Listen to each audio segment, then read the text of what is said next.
Guys finally Maruti వాళ్ళు కొత్త పెళ్లి కూతురిని దాచిపెట్టుకున్న మారుతి బ్రెజా ఫేస్ లిఫ్ట్ అయితే మాత్రం మనకి స్పాట్ ఆన్ అవుతూ ఉంది. దానికి సంబంధించినటువంటి కమర్షియల్ యాడ్ షూట్ జరుగుతూ ఉండగా కొంతమంది దాన్ని ఫొటోస్ తీసి స్పై అయితే చేశారనమాట. అవన్నీ కూడా మనకి ఇప్పుడు సోషల్ మీడియాలో హల్చల్ అయితే అవుతూ ఉన్నాయి. కాకపోతే ఇక్కడ మెయిన్ ఏంటి అని అంటే చాలా మంది దీనికోసం వెయిట్ చేస్తూ ఉన్నారు. ఎలాంటి ఫీచర్స్ తీసుకొస్తారో, ఎలాంటి సేఫ్టీ రేటింగ్ వస్తుంది, సో తీసుకోవాలా వద్దా అని చాలా మంది కూడా వెయిట్ చేస్తూ ఉన్నారనమాట. పర్టికులర్గా ఎవరైతే మారుతి సుజుకి బయర్స్ ఉన్నారో వాళ్ళు మాత్రం ఫ్రస్ట్రేటెడ్ అయిపోయి ఉన్నారు. బికాజ్ ఎందుకు అని అంటే ఆల్మోస్ట్ ఇప్పటికే ఒక 3-4 నెలలు దీని లాంచ్ అనేది డిలే అయితే అయిపోయింది. దీనికి కారణం ఏం చెప్తుందంటే కంపెనీ మధ్యలో వరల్డ్ వార్ వచ్చింది, దానికి తగ్గట్టు మనకి E20 ఫ్యూయల్కి సంబంధించినటువంటి పాలసీస్ వచ్చాయి కదా. సో ఈ పాలసీస్ వల్ల కూడా ఒక 3-4 నెలలు ఆలస్యమైందని కంపెనీ అయితే చెప్తుంది. కానీ ఇప్పుడు దాచడానికి అయితే ఏం లేదు. ఎందుకు అని అంటే ఓపెన్గా కార్ అనేది స్పై అయిపోయింది. అంటే మనకు ఒక 1 మంత్ లేదా 2 మంత్స్లోనే ఖచ్చితంగా మార్కెట్లోకి ఈ ఫేస్ లిఫ్ట్ అయితే వచ్చేస్తుందని మనకి క్లియర్గా అర్థమవుతుంది. కానీ ఇక్కడ మెయిన్ పాయింట్ ఏంటి అని అంటే ఈ కారు హిట్ అవుతుందా లేదా ఫ్లాప్ అవుతుందా, అసలు మారుతి చేయకూడని తప్పులు ఏంటి అనేది మనం ఈరోజు వీడియోలో చూడబోతున్నాము. ఇక్కడ మనం ఫస్ట్ కనుక చూసుకున్నట్లయితే సేఫ్టీ రేటింగ్. ఈరోజు ప్రతి కారు కొనే బయ్యర్ కూడా ఈ సేఫ్టీ రేటింగ్ గురించి అయితే ఆలోచిస్తున్నారు.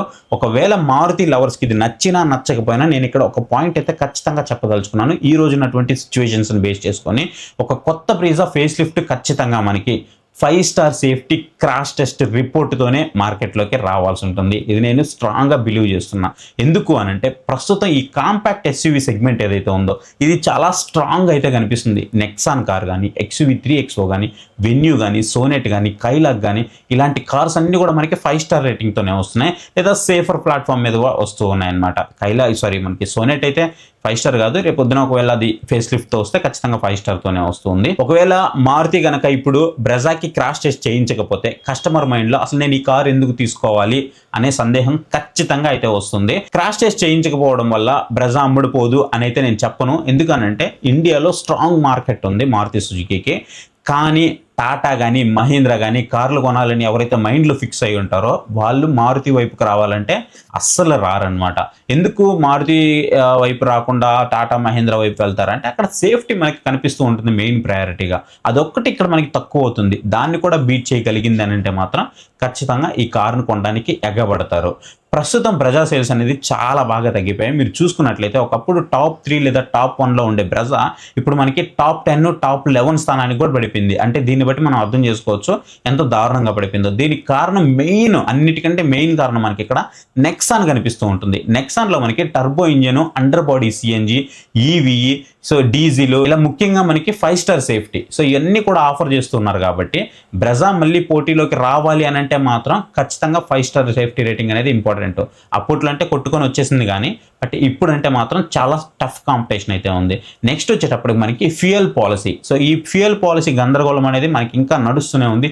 E20, E30, E85, E100, అదే మనకి ఇథనాల్ ఫ్యూయల్ ఇష్యూ ఉంది కదా, అదనమాట.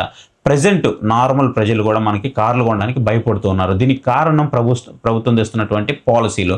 ఇంకా మొన్న లేటెస్ట్గా నితిన్ గడ్కరీ గారు మనకి ఏం అనౌన్స్ చేశారు, E100 ఇథనాల్ డాక్యుమెంట్ పైన నేను సంతకం కూడా చేసేసాను అని అయితే చెప్పారనమాట. ఒకప్పుడు ఈ ఇథనాల్ ఇంజిన్ని 15 రూపాయలకే ఇస్తామని మనకి ఆయన స్పీచ్లో అయితే చెప్పారు. కానీ ఆ ప్రామిస్ అయితే నెరవేరద్దని కూడా నేను అనుకోవట్లేదు. ఎందుకంటే ఈరోజు ప్రైసెస్ చూస్తుంటే మనకి క్లియర్గా అర్థమవుతుంది. కాబట్టి ఇక్కడ గవర్నమెంట్ ఏం చేస్తుందో ఏంటో అనేది ఈ జనాభా అంతా కూడా కన్ఫ్యూజన్లో అయితే ఉన్నారనమాట. అందుకే ఎవరు కారు కొనడానికి కూడా అంత ముందుకైతే రావట్లేదు.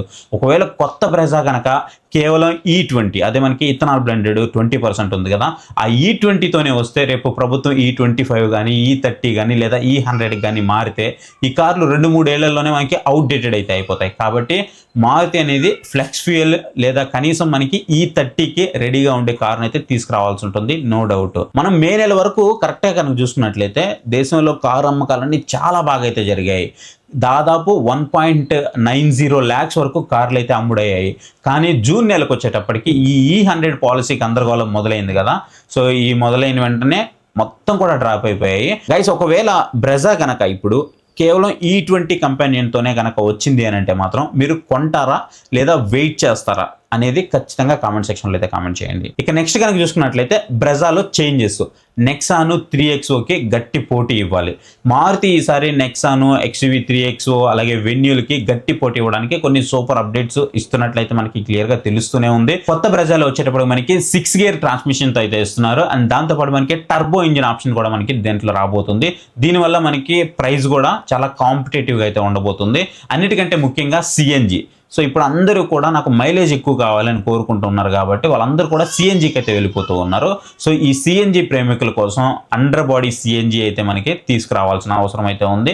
తీసుకొస్తున్నారని కూడా మనకి లీకేజ్ అయితే వస్తూ ఉన్నాయి. సో ఇలా సిఎన్జి తీసుకురావడం అనేది ఖచ్చితంగా ఇది ఒక పెద్ద అచీవ్మెంట్ గానే నేనైతే చెప్తాను. ఇక మారుతి ఇప్పుడు కార్ల మీద ఒక 10 సంవత్సరాల వరకు మనకి వారంటీ అయితే ప్రొవైడ్ చేస్తుంది కదా, ఇది కూడా చాలా మంచి విషయం. కార్లు మంచిగా సేల్ అవ్వడానికి ఇది ఖచ్చితంగా హెల్ప్ఫుల్ అవుతుంది. కానీ ఇక్కడ ఒక క్లాజ్ అయితే ఉంది. ఇప్పుడు మనకి ఇథనాల్ ఇంధనం వస్తుంది కదా, ఇథనాల్ ఫ్యూయల్. సో దానివల్ల ఇంజిన్ ఒకవేళ పాడైపోతే దానికి వారంటీ వర్తిస్తుందా లేదా అనేది క్లారిటీ అయితే లేదనమాట మనకి. అది కూడా క్లారిటీ రావాల్సిన అవసరం అయితే ఉంది. ఎందుకంటే మీ కార్ కనుక E20కి డిజైన్ చేసి ఉంది అని అనుకోండి, భవిష్యత్తులో అది E30 రావచ్చు మనకి, లేదా E85 రావచ్చు, లేదా E100 రావచ్చు. అప్పుడు మీ కార్ ఖచ్చితంగా అవుట్డేటెడ్ అయిపోతుంది. దాంట్లో ఖచ్చితంగా ప్రాబ్లమ్స్ వస్తాయి. ఈ వారంటీ అనేది క్లెయిమ్ అవుతుందా లేదా, సో అది మనకి ఒక క్లారిటీ అయితే రావాల్సి ఉంటుంది. క్లారిటీ రాలేదంటే మాత్రం ఖచ్చితంగా వారంటీ క్లెయిమ్ చేయడంలో ఒక్కొక్కరికి ఒక్కొక్క ఇబ్బంది అయితే పడే అవకాశం అయితే ఉంది. నెక్స్ట్ వచ్చేసి ఈ బ్రాండ్ల పరిస్థితి ఎట్లా ఉంది అని అంటే, ఈ రోజుల్లో మనము ఏ పర్టికులర్ బ్రాండ్ కూడా ఖచ్చితంగా నమ్మలేకపోతున్నాం. ఎందుకు అంటే 2021లో కార్లు ఏవైతే ఉన్నాయో వాటి పరిస్థితి చూస్తే 2026 ఈ ఇయర్కి వచ్చేటప్పటికి ఘోరంగా తయారైంది. వాటి కార్లు E10 E20 అవుట్డేటెడ్ అయిపోయాయి. E20 మొన్న వచ్చినట్టే ఉంది, కానీ అప్పుడే అవుట్డేటెడ్ అయిపోయినట్టు అనిపిస్తుంది అనమాట. వాటిని అప్గ్రేడ్ చేయడానికి ఎలాంటి సర్టిఫైడ్ కిట్స్ అలాంటివి ఏమి కూడా మనకి మార్కెట్లో దొరకట్లేదు. కానీ ఈ విషయంలో మాత్రం నాకు హోండా బ్రాండ్ అనేది బాగా నచ్చింది. ఎవరు పట్టించుకోకపోయినా వాళ్ళు ముందే ఫ్యూచర్ని రెడీ చేసి కార్లు అయితే తయారు చేశారనమాట. హోండా వాళ్ళు త్వరలో మనకి బ్రెజా సైజులో ఒక కాంపాక్ట్ SUVని కూడా మార్కెట్లోకి తీస్తే బాగుంటుందని నేను అనుకుంటున్నా. మీరేమనుకుంటున్నారో ఖచ్చితంగా కామెంట్ సెక్షన్లో అయితే కామెంట్ చేయండి. ఒకవేళ బ్రెజా కనుక ఇవన్నీ కనుక తీసుకొచ్చిందంటే మాత్రం సేల్స్లో నెంబర్ 1కి వెళ్ళడం అనేది బ్రెజాకి పెద్ద కష్టం అయితే కాదు. సో ఖచ్చితంగా నెంబర్ 1 ప్లేస్కి వెళ్ళడానికి ఆస్కారం అయితే ఉంది. ఎందుకు అని నేను ఈ మాట చెప్తున్నా అంటే, సామాన్యమైన ప్రజలందరూ కూడా ఈ కారుని తీసుకోవడానికి ఎక్కువ ఇష్టపడతారు. బడ్జెట్ తక్కువ ఉంటుంది, మెయింటెనెన్స్ తక్కువ ఉంటుంది, మైలేజ్ ఎక్కువ వస్తుంది, ఇంజిన్ బాగుంటుంది అన్న ఉద్దేశంతో సో చాలా మంది కూడా దీని వైపే వెళ్తూ ఉంటారు. కాబట్టి ఖచ్చితంగా నెంబర్ 1 ప్లేస్కి వెళ్ళడానికి పెద్ద ఇబ్బంది కూడా పడకపోవచ్చు. సో మీరేమనుకుంటున్నారు అనేది ఖచ్చితంగా కామెంట్ సెక్షన్లో అయితే కామెంట్ చేయండి. ఐ హోప్ ఈ వీడియో మీకు నచ్చిందని అనుకుంటున్నాను. వీడియో నచ్చితే ఖచ్చితంగా వీడియోని లైక్ చేయడం మాత్రం మర్చిపోద్దు. ఇలాంటి ఆటోమొబైల్ ఇన్ఫర్మేషన్ అప్డేట్స్ కోసం ఇప్పుడే మన ఛానల్కి సబ్స్క్రైబ్ అయ్యి మీ సపోర్ట్ అయితే ఇవ్వండి. So thank you for watching. Next video. Bye bye. జై హింద్.